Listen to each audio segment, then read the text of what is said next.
Hey y'all, I'm Chris Lupin, and I just wanted to share a few of the lessons I learned while I was in the underworld. I just recently experienced a 10-month period of change, stagnation, loss, grief, sacrifice, and it was all so much that I felt I had no other choice but to go inward and beneath the surface. I've got my notes. Here's my first lesson. The first one is the way that things are is not how they are supposed to be. I really was struggling with watching how people treated each other. It's very selfish, very me, mine. None for you, I got mine, forget you. It was just very different. I can't say I'm used to people behaving in that way. And for people who were sensitive to that shift in humanity and morality, like I was, and people tried to just tell you to toughen up, to not take it personally or whatever, that wasn't helpful because you should not normalize bad behavior or selfish behavior. That should not be the norm. So the next one, I guess, on to the next one. I don't need to end it abruptly. We are animals, wild, instinctual, and cyclical. We are nature, not separate from it, and living in sync with both nature and our own natural rhythms, instead of just going through and acting like all of these changes don't affect the day to day. It's just keep it going, and oh well. If it's winter, oh well. Just powering through. I think that if we lived according to nature's and our body's own cycles and rhythms, we would feel a lot more whole and a lot more in our bodies instead of disconnected from ourselves and in turn everyone else. The next one, we are social beings. Find your community, and if you cannot find your community, build one in a way that it nourishes everyone. Everyone gives and everyone receives.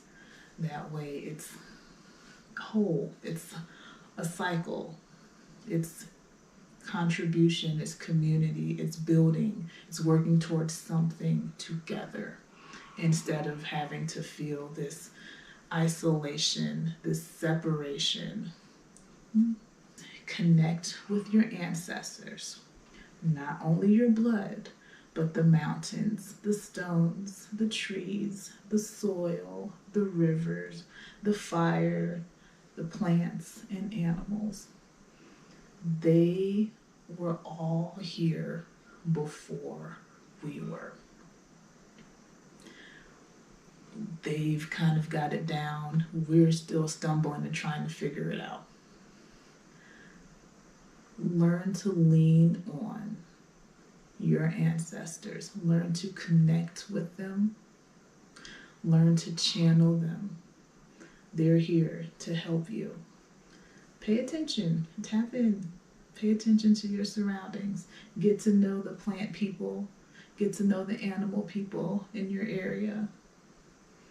Go talk to the mountain spirits if you're in a mountainous area. Go talk to the river spirits, the river people, the lake people. Just interact with your surroundings and you'll start to feel grounded and connected to everything around you.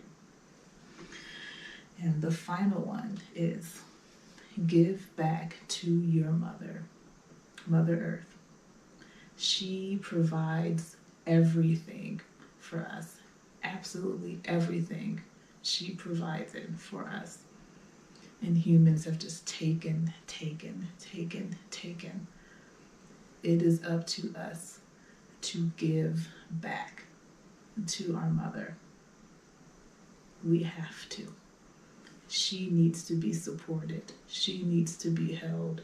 She needs energy given to her as well. And I have a few quotes that kind of tie in with all of this, so I'm going to share those too. This is from the book, Intimate Nature, and I'm going to share a quote. The human animal is a relatively new creation here. Animal and plant presences were here before us, and we are truly the younger sisters and brothers of the other animal species, not quite as well developed as we thought we were.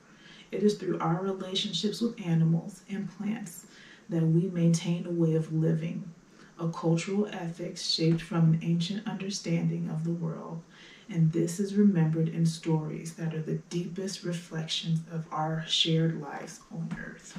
The next quote is from The Return of Collective Intelligence. It's one of my favorite books. I've read it so many times. The giving and receiving of Anyi, sacred reciprocity, form an unbroken circle, a unifying force that binds together all that is.